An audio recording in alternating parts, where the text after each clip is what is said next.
দর্শক আমন্ত্রণ সবাইকে জেরুসালেম নির্বাচনের পথের আয়োজনে। খুব সামনেই নির্বাচন এবং নির্বাচনকে কেন্দ্র করে আমাদের এই অনুষ্ঠানে আমরা বিভিন্ন জেলার বিভিন্ন আসনের খবরাখবর আপনাদেরকে জানাতে চাই। আর প্রতিদিন ঠিক 4:30টায় নিউজ 24-এর আয়োজনে আমরা হাজির হয়ে যাই। আজকেও তার ব্যত্যয় ঘটবে না। মূলত আজকে আমরা জানবার চেষ্টা করব বগুড়া 5 আসনের সকল খবরাখবর, এবং সে কারণে বগুড়া 5 আসন থেকে আমাদের সহকর্মী যোগ দিবেন। আমাদের সঙ্গে সহকর্মী সহকর্মী যোগ দিচ্ছেন। আমরা তার সঙ্গে একটু দেখা করে নিতে চাই। আমন্ত্রণ আপনাকে আমাদের সঙ্গে যুক্ত হবার জন্য ধন্যবাদ। আব্দুল সালাম বাবু, যেটা আসলে আমরা বলছি যে আমরা প্রার্থীদেরকে সরাসরি ভোটারদের মুখোমুখি করে কিছু তথ্য দর্শকদের কাছে তুলে ধরবার চেষ্টা করি। আজকেও নিশ্চয়ই আপনি সেই চেষ্টায় আমাদের সঙ্গে থাকবেন। তবে তার আগে বগুড়া 5 আসন সম্পর্কে দর্শক আপনাদেরকে কিছু খবর আমরা দিতে চাই। যেটা আসলে বলছিলাম, গেল 17 বছর কোনো উন্নয়নের ছোঁয়া তেমন একটা লাগেনি বগুড়া 5 আসনে। ভোটাধিকার থেকেও মোটামুটি বঞ্চিতই বলা চলে বগুড়া 5 আসনের জনগণ।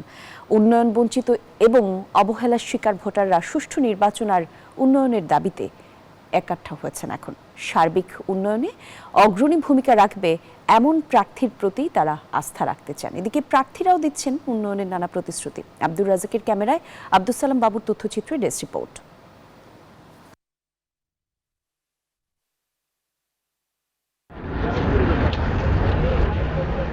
মুঘল সম্রাট আকবরের শাসনামলে নির্মিত 450 বছরের পুরনো ইতিহাসের নিদর্শন খেরুয়া মসজিদ আর দইয়ের শহর খ্যাত শেরপুর এবং ধুনট উপজেলা নিয়ে গঠিত বগুড়া 5 আসন। কৃষি ও ব্যবসা নির্ভর এ আসনের মানুষ 17 বছর ছিল অবহেলা আর বঞ্চনার শিকার। উন্নয়নের ছোঁয়া বঞ্চিত উপজেলার রাস্তাঘাট, ব্রিজ, কালভার্ট সহ শিক্ষা প্রতিষ্ঠান। শিক্ষা দীক্ষায় এগিয়ে থাকলেও বেকারত্বের হার বেড়েছে কর্মসংস্থানের অভাবে।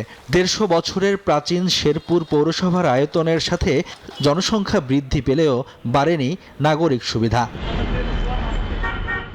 আগামী ত্রয়োদশ জাতীয় নির্বাচনে মনোনয়নপত্র দাখিল ও বৈধ প্রার্থী হিসেবে মাঠে রয়েছেন বিএনপির প্রার্থী সাবেক সংসদ সদস্য গোলাম মোহাম্মদ সিরাজ, জামায়াতের দবিদুর রহমান, ইসলামী আন্দোলনের অধ্যাপক মীর মাহমুদুর রহমান চুন্নু, বাংলাদেশ কমিউনিস্ট পার্টির শিপন কুমার রবি দাস চালাচ্ছেন প্রচারণা।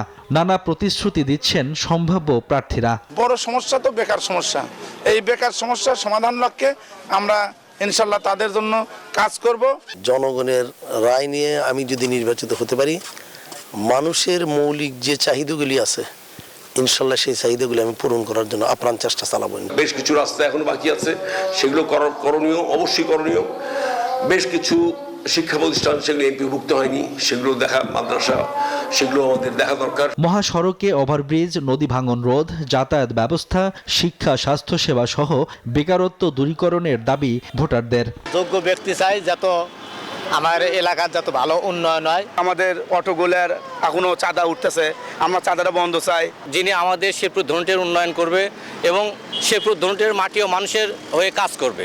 আমরা চাই সবচেয়ে সৎ প্রার্থী, যে প্রার্থী এই শেরপুর ধনুট এলাকার উন্নয়ন করবে। আমরা নির্বাচন, সুষ্ঠু নির্বাচন চাই। সার্বিক উন্নয়ন এগিয়ে নেবে এমন প্রার্থীর প্রতি আস্থা রাখবেন তরুণ সমাজ ও নারী ভোটাররা, এমনটাই মত বিশ্লেষকদের। আমাদের যে নতুন ভোটার আছে এবং যারা নারী ভোটার আছে তারা সবাই আমরা আশা রাখি যে এমন একটা প্রার্থীকে তারা বেছে নেবে বিগত দিনে যে 17 বছরের যে উন্নয়ন থেকে বঞ্চিত হয়েছে, এমন একটা প্রার্থী আসুক এবং আমাদের শেরপুর ধনুটের উন্নয়নকে ত্বরান্বিত করবে। বগুড়া 5 আসনে মোট ভোটার সংখ্যা 5,61,063 জন। Desk report, news 24। দর্শক, আমরা বগুড়া 5 আসনের সার্বিক তথ্য নিয়ে একটি চিত্র আমরা দেখে নিলাম, এবং যেটা আসলে বলছিলাম, আমাদের সহকর্মী আব্দুল সালাম বাবুই এই প্রতিবেদনটি আমাদেরকে করে পাঠিয়েছেন। একই সাথে আমরা কিছুক্ষণ আগে তার সঙ্গে সংযোগ যখন স্থাপন করেছি, আমরা দেখেছি ভোটার এবং প্রার্থীদেরকে সাথে করে নিয়ে তিনি অপেক্ষা করছেন। বাবু, একটু আমাদেরকে জানাবেন প্রার্থীরা মূলত ভোটারদেরকে কি কি কথা বলছেন, বগুড়া 5 আসন সম্পর্কে প্রার্থীদের মনোভাব কি, কিভাবে তারা সাজাতে চান?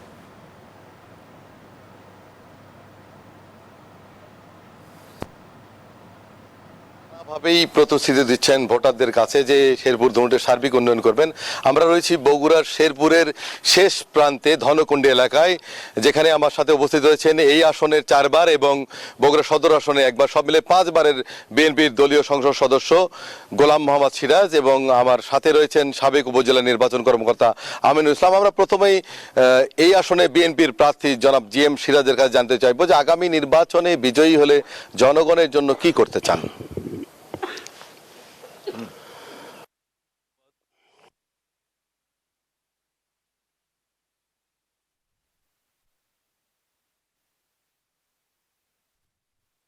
নির্বাচন করেছি, এই দিয়ে 6 বার আমি নির্বাচন করছি।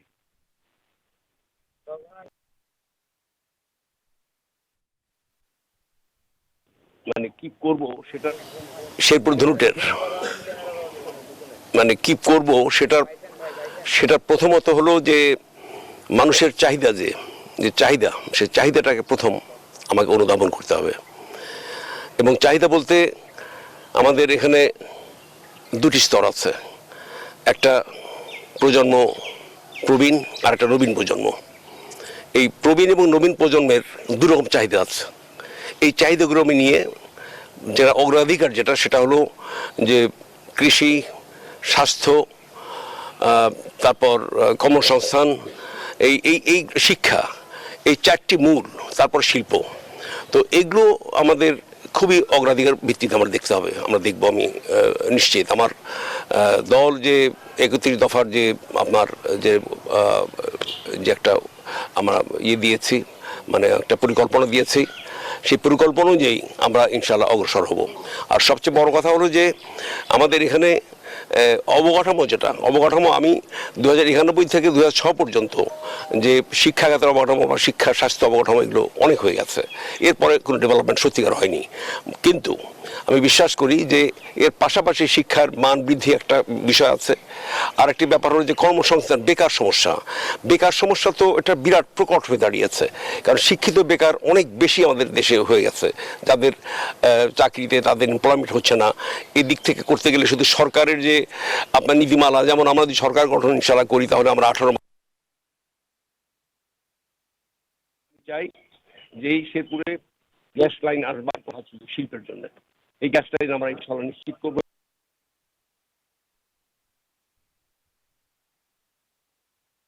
এটাকে যদি আমরা গ্যারান্টি দিতে পারি, তাহলে আমি বিশ্বাস করি যে বিনিয়োগ যারা করে, বিনিয়োগকারী, তারা আকৃষ্ট হবে এবং আমার শেরপুরে অনেক বেশি আপনার এখানে ইন্ডাস্ট্রি হবে।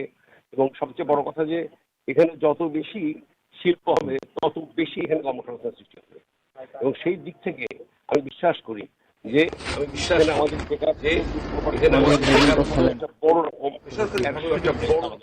যেহেতু আমরা হাইওয়ের পাশে আছি, এই একটা। আর একটা হলো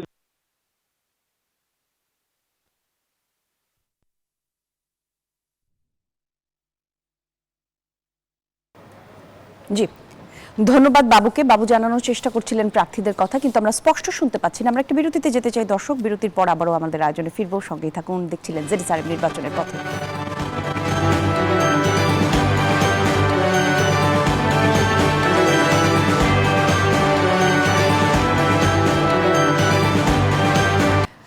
বিরতির পর দর্শক আরো একবার আমন্ত্রণ আপনাদের সবাইকে, দেখছেন ZSRM নির্বাচনের পথে। আমরা আজকে কথা বলছি আমাদের আয়োজনে বগুড়া 5 আসনে, এবং আমাদের সহকর্মী আব্দুল সালাম বাবু আমাদের সঙ্গে যুক্ত আছেন। আরো একবার যাবো বাবুর কাছে। আব্দুল সালাম বাবু, নিশ্চয়ই আপনি প্রার্থীদের সঙ্গে কথা বলেছেন। আমি দেখছি যে প্রচুর নারী ভোটারও আপনার পেছনে রয়েছেন। একটু আমরা জানতে চাই যে তারা এই যে আগ্রহ নিয়ে উপস্থিত আছেন আজকে আপনার আলোচনায়, প্রার্থীরা নারী ভোটারদের জন্য কি কি প্রতিশ্রুতি দিতে চান আলাদা করে, সেই জায়গায়ও যদি একটু তথ্য দিতেন আমাদের। ধন্যবাদ। আমরা আবার যাব আমাদের এই আসনের বিএনপির দলীয় প্রার্থী এবং 5 বারের সাবেক সংসদ সদস্য জনাব গোলাম মোহাম্মদ সিরাজের কাছে, যে আসলে এই জন্য কি করতে চান।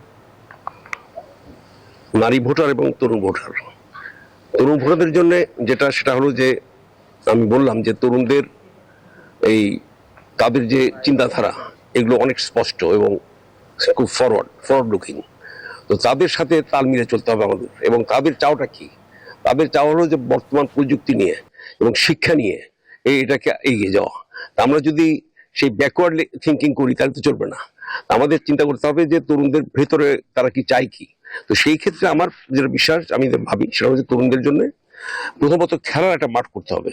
তরুণদের মধ্যে যেটা সবচেয়ে বড় ভয়াবহ জিনিসটা সেটা হলো যে মাদকের গ্রাস, এবং মাদক আমাদের প্রচন্ডভাবে মাদকের যে একটা মানে পরিবেশ সৃষ্টি হয়েছে, অসম্ভব দুঃসহ অবস্থা। এবং আমি দুটো জিনিসকে খুব বেশি সিরিয়াসলি দেখি, একটা হচ্ছে মাদক আর একটা দুর্নীতি। তো আমি তরুণদের বিষয়ে যেটা বলতে চাই যে তরুণদেরকে এই মাদকের এখান থেকে ফিরতে গেলে প্রথমত দরকার পরিবার থেকে নিয়ে আসা, এবং পরিবারের আপনার কি বলে তাদের যে দায়িত্ববোধ সবচেয়ে প্রথম এটা দরকার, বাবা মা এবং তার পরিবার সদস্যদের। তারপর আসবে স্কুল, কলেজ, ইউনিভার্সিটি।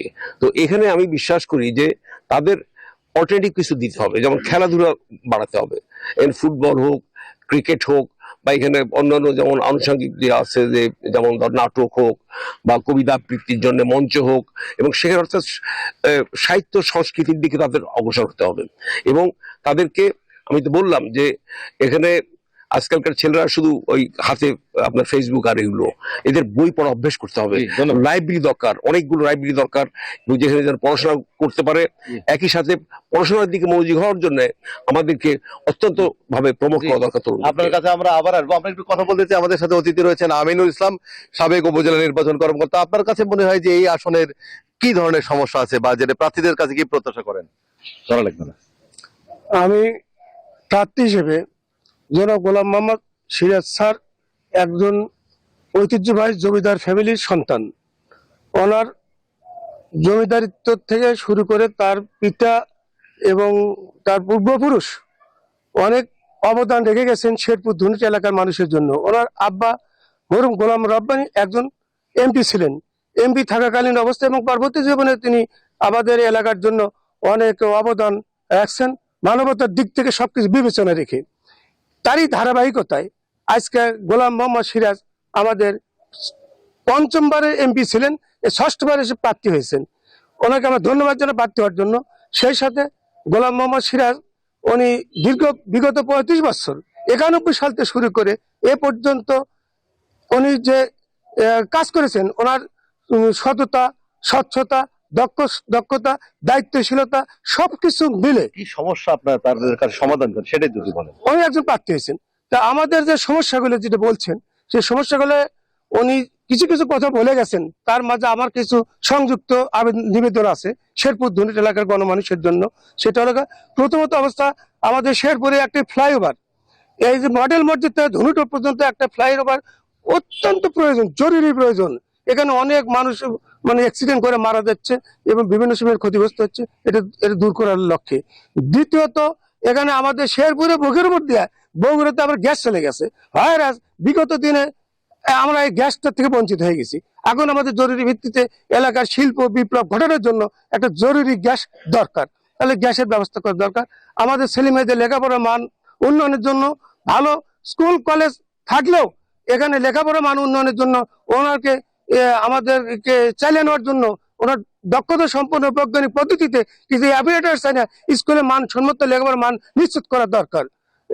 আর পরবর্তীতে আমাদের বাঙালি নদী আছে, এই বাঙালি নদীতে একসময় জিয়া রহমান সাহেব কাশিয়াবালাতে মাটি খুঁড়ে খাল খননের ব্যবস্থা করে নদীর পানিকে গ্রামে নিয়ে গেছিল, কিন্তু সেই পুনরাবৃত্তি ঘটানোর জন্য খাল খনন পদ্ধতি বাস্তবায়ন করা দরকার। এই সাথে আরেকটা কথা বলবো, আমি যেহেতু শেরপুরের খামারকান্দি ইউনিয়নের ঝাঁঝর গ্রামের লোক, আমার বুকের উপর দিয়ে একটি রাস্তা পাবে দূর পর্যন্ত, এই যে উলিপুর ঝাঁঝর রাস্তা, এই একটা বাঙালি নদী আছে। এই বাঙালি নদীতে আমরা হওয়ার পর দেখতেছি আমাদের পুরুষগুণ বলে গেছে যে আমরা তোরা ব্রিজ করতেছি, বাঙালি নদী একটা ব্রিজ, এই ব্রিজটা আমরা মরে যাবো, ব্রিজ পাবো না।